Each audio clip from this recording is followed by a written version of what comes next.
Quando a gente está fazendo o estudo de runas, né, pelo menos da forma que eu apresento, por exemplo, no meu curso Runologia, entendendo o oráculo das runas pela perspectiva atual dos poemas rúnicos, eu tento explicar o que as runas querem significar. E muitas vezes, alguns dos poemas, eles apresentam algumas coisas que podem deixar a gente um pouco confuso, ou se perguntando exatamente o que eles queriam dizer. E um desses grandes exemplos é o poema rúnico, né, norueguês de Manás, né, a runa que está aí transliterada para M, e fala o seguinte: o homem é um amontoado de poeira. Até aí tudo bem, é simplesmente uma questão da cristianização que ocorre pelos poemas, quando, por exemplo, Manás depois, inclusive, vai ser considerado uma runa que vai representar muito a questão de humanidade. Quando a gente vai para o segundo verso do poema rúnico norueguês, muitas vezes as pessoas falam assim: Kusa, o que isso quer dizer? Porque fala: poderosa é a garra do falcão. Existem algumas teorias sobre o que essa parte do poema quer dizer exatamente. E uma delas está totalmente relacionada com algumas das histórias que a gente tem na mitologia nórdica. E hoje eu estou aqui para te contar essa história, porque os deuses nórdicos não eram imortais. Eu sou o Kusa Mitri e você está no programa Runologia do canal Lupus em Fábula.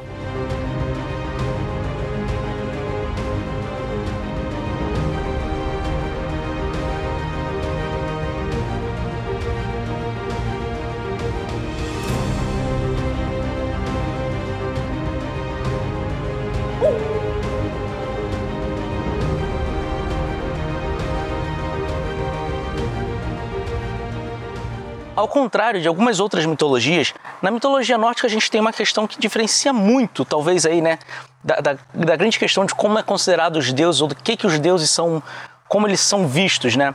Na mitologia nórdica os deuses não são imortais. A gente tem várias histórias aí, talvez a mais clássica, né? Primeiro é a questão de Balder, né, sendo assassinado pelo seu próprio irmão numa trapaça feita por Loki. Né? Mas é importante frisar isso, os deuses na mitologia nórdica não eram imortais.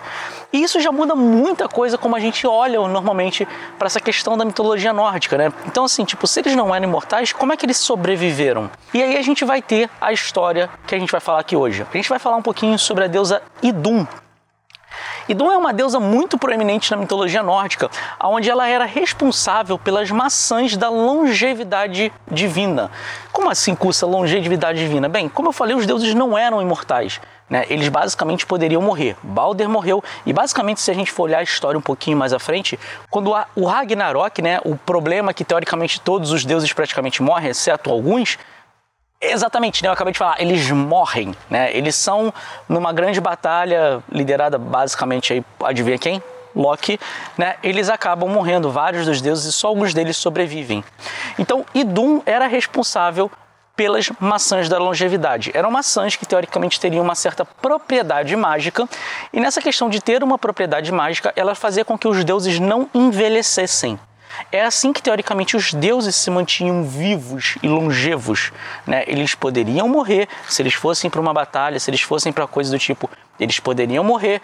Trapaça de Loki em relação a Balder faz deuses morrerem, mas, no fim das contas, eles só continuam vivos, né, e mantendo essa grande longevidade aí, graças a essas maçãs. Existe uma teoria aí, talvez, de que talvez não seriam maçãs especificamente, né, porque o termo que é usado na mitologia nórdica é o termo epli, que seria, teoricamente, aí, talvez o plural de apples, né? Para a gente poder botar aí apple hoje em norueguês é eple. A gente tem aí já uma discussão se seria eple. Alguns autores vão falar que, na verdade, esse termo eple poderia ser usado não só para maçãs, mas para vários tipos de fruta. Então tem todo um debate aí se esse termo seria realmente maçã ou não. Mas a grande questão é que, então, vamos entender um pouquinho a história para a gente poder entender lá o que é a poderosa garra do falcão. Odin, Loki e Hörnir, né, deuses que a gente até comentou aí nos 2 vídeos atrás, quando eles foram dar um passeio. Nesse período de viagem, eles chegam num determinado momento que eles estão cansados, eles estão com fome, e numa região que teoricamente não tinha muita comida. Em determinado momento, eles acabam encontrando um rebanho de bois, e eles pegam um dos bois e botam ele para poder fazer, né, para poder, tipo, assar numa fogueira. Só que depois que eles estão ali, sentados na fogueira, conversando, enquanto esperam o boi assar, eles percebem que por algum motivo o boi não está assando. E muito intrigados, eles começam a tentar entender o que está acontecendo. Até que em um determinado momento eles escutam uma voz falando: sou eu que com a minha mágica não estou deixando este boi assar. E eles olham para cima e veem, adivinha só? Um falcão. Esse falcão começa a falar que ele tinha poderes mágicos e que ele estava impedindo desse boi assar para os deuses. O que acontece é que quando se começa a falar, os deuses começam a tentar barganhar um pouco. E aí o que acontece é que esse falcão, né, em alguns lugares a gente vai encontrar como águia. Tem todo um debate aí se é falcão, se é águia, tem né, pequenas traduçõezinhas. Ele vai chegar e vai falar, olha, a gente faz o seguinte, se vocês deixarem eu pegar um pedaço dessa carne, né, um pedaço do boi, eu tiro a minha mágica e deixo ela assar. E aí os deuses, obviamente, com fome, aceitam, né, a proposta. Só que aí essa águia, ou esse falcão, ela pega as melhores partes, né, tipo as partes mais suculentas do boi. E aí, basicamente, o que acontece é que Loki fica muito chateado, muito pé da vida, muito nervoso, porque, porra, não era o acordo. Ele falou assim, não, na cabeça de Loki era, você ia pegar um pedaço do boi, não as partes mais suculentas. E aí, basicamente, o que acontece é que nessa coisa toda, Loki pega um pedaço de pau e começa a querer bater na águia, que, diga-se de passagem, é uma águia meio gigante, não era uma águia pequena. Percebe de alguma coisa aí? Pois bem, quando Loki vai tentar bater nessa águia, essa águia simplesmente pega com suas garras, né? Ela segura esse graveto, vamos botar assim, que Loki está tentando bater nela e sai voando para o céu. No céu, essa águia conversa com Loki. Essa águia não é ninguém mais, ninguém menos do que Thiazi, um dos grandes gigantes, né, que a gente tem aí na mitologia nórdica, que também, adivinha só, tinha o poder de se transformar, né, de ter esse tipo de autotransformação, né, de mudar de forma. E ele vira e fala, ó, eu vou fazer o seguinte, eu deixo você viver, eu não te solto aqui de cima, se você me trouxer Idun e as maçãs especiais que ela tem. Loki, com medo de morrer, e nesse ponto é engraçado a gente dizer, porque Loki também tem esse poder, né, de se transformar em outros seres. A gente tem a história aí, por exemplo, quando ele se transforma em peixe, a gente tem a história de quando ele se transforma num cavalo. Fico me perguntando por que ele não podia se transformar em uma águia, por exemplo. Talvez ele ainda não estivesse no nível necessário, né? A gente sabe aí que D&D só consegue criatura que voa, criatura que nada depois de determinados níveis. Loki, obviamente, aceita essa questão de Thiazi, falando que ele deveria levar Idun para esse gigante. E aí, basicamente, o que acontece é que o gigante meio que volta assim, deixa Loki, obviamente, não próximo de Odin e Horni, porque senão, teoricamente, eles poderiam desconfiar, mas ele deixa Loki no chão e vai embora, e Loki volta para os amigos. Passa-se a história, e teoricamente Loki, Hornir e Odin voltam para Asgard. Quando Loki está lá em Asgard, depois de um tempo, ele chega para Idun e fala assim, Idun, eu estava dando uma olhada ali numa florestinha, e basicamente eu achei umas maçãs aí mais suculentas e mais bonitas que a sua. E Idun não acredita. Idun fala, como assim você achou maçãs? Lembrando, novamente, aquela questão da maçã que eu falei, tá? O mesmo ator que fala que teoricamente não seria maçã, ele vai falar que poderia ser uma noz. Guarde isso, porque isso vai ser importante daqui a pouco. E aí, basicamente, ele vira e fala, eu achei realmente eram mais bonitas, mais suculentas, eu acho que elas têm, inclusive, mais propriedades que a sua. E aí, Idun fica muito, né? Como assim? Não, poxa, as minhas maçãs são únicas. E aí, nessa coisa, Loki vira e fala assim, Idun, vamos fazer o seguinte, vamos dar um pulo lá comigo, e aí traz as suas maçãs que a gente compara as suas maçãs com as maçãs de lá. E aí Idun fala, é uma boa ideia. Todo mundo que já conhece Loki, porra, sabe que isso não é uma boa ideia. Idun e Loki vão para a floresta, ela levando as maçãzinhas, chegando lá, basicamente o que acontece é que ao invés de encontrar uma árvore com maçãs suculentas e com propriedades mágicas, Idun encontra o gigante Thiazi, que simplesmente sequestra ela. Nesse processo, Idun é levado embora e Loki volta felizão para Asgard, né? Afinal de contas, ele cumpriu, né, o acordo que ele tinha feito com o gigante, continuou vivo e ainda comeu um pedaço de carne lá do boi. Mas, obviamente, que passa-se um tempo e ninguém vê Idun aparecendo. Idun não está aqui, Idun não está lá, onde é que está Idun? E o problema todo é que, como eu falei, o que fazia os deuses se manterem longevos, né, e vivos e, tipo, jovens, entre aspas, né, porque, teoricamente, Odin já... A expressão que a gente sempre tem de Odin já era uma coisa mais velha, mas a figura que a gente vai ter, né, é que eles vão começando a envelhecer. E aí é muito interessante que nesse processo de envelhecer eles começam a se perguntar, cadê Idun, cadê Idun, cadê Idun? E ninguém sabe onde está Idun, e até que em um determinado momento pergunta assim, cara, quando foi a última vez que alguém viu Idun? E aí alguém fala, olha, eu lembro de ter visto ela indo pela floresta com Loki. Nesse momento todos os deuses já sabiam o que tinha acontecido, o Loki tinha feito alguma merda. E aí, obviamente, trazem Loki. Loki é colocado meio que numa cadeirinha para poder fazer um interrogatório. E aí, basicamente, o que acontece é que Loki, depois de algum tempo, informa para eles o que aconteceu. E os deuses viram e falam, beleza, você fez a merda, você resolve. Recupere Idun e as maçãs pra gente. E aí Loki fala, não, pô, mas é longe que não sei o quê. E aí a deusa Freya fala, não, eu vou te emprestar o meu casaco de penas que transforma você numa águia. E aí novamente a gente entra naquela coisa.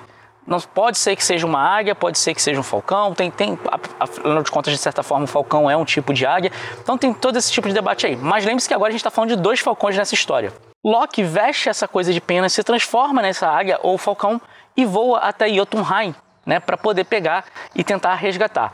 Chegando no castelo do gigante Thiazi, ele tem uma grata surpresa. Teoricamente, o gigante tinha ido pescar.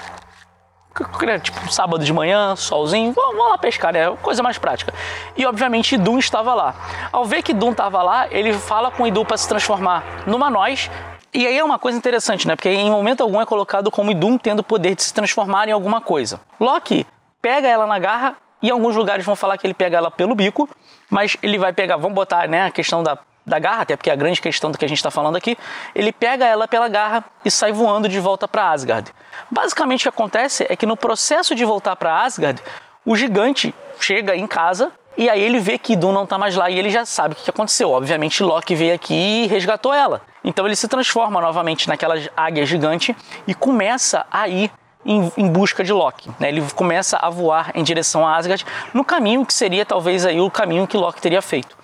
Sendo esse gigante uma águia também gigante, ele consegue fazer um percurso maior, muito mais rápido. E nessa questão, Loki é quase alcançado. Os deuses, né, em Asgard, vendo o que está acontecendo, começam a preparar uma pilha de uma fogueira.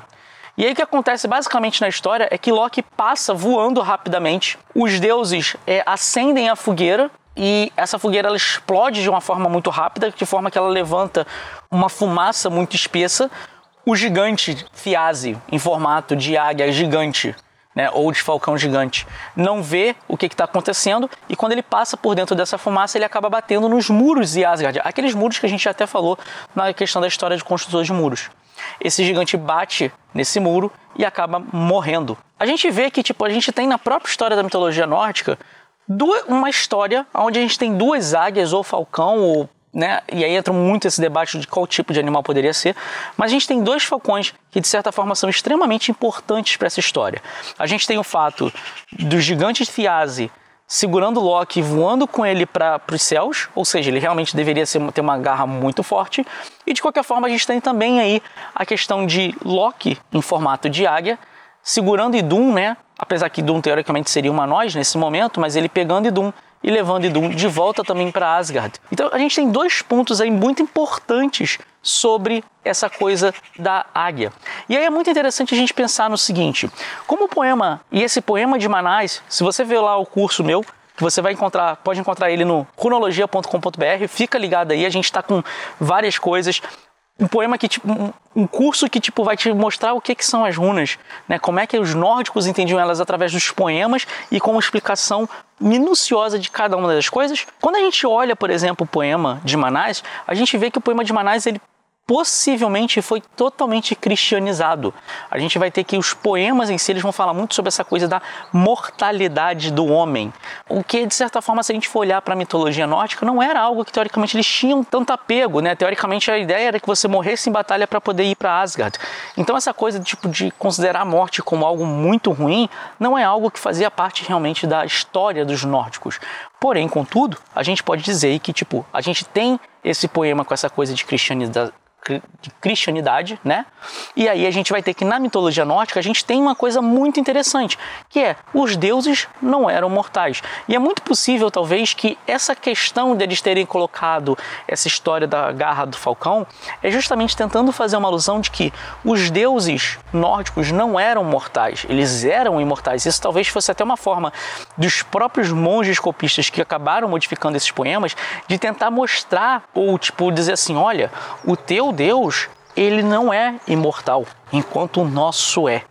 Então é muito possível que, na verdade, essa questão dessa garra do falcão nada mais seja do que uma forma deles tentarem relembrar uma história onde os deuses quase morreram por velhice, porque teoricamente, né, obviamente só para colocar, quando Idum volta com as maçãs, os deuses comem, eles recuperam a longevidade deles, mas é muito possível que essa questão seja nada mais nada menos do que os monges cristãos tentando entender ou tentando pegar e tentando mostrar para os nórdicos daquela época de que tipo os seus deuses são mortais, eles não são realmente deuses.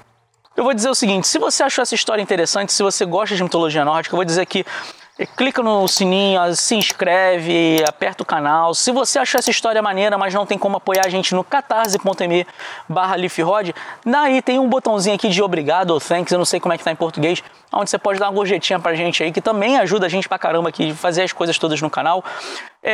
Dependendo de quando você está vendo isso, fica ligado que vai ter o curso de tarô Arcanos Maiores agora, que inclusive estava com a promoção, não sei se já acabou, porque estava relacionado aí com o curso, com o financiamento coletivo da Palimpsestos sobre a Pamela Smith.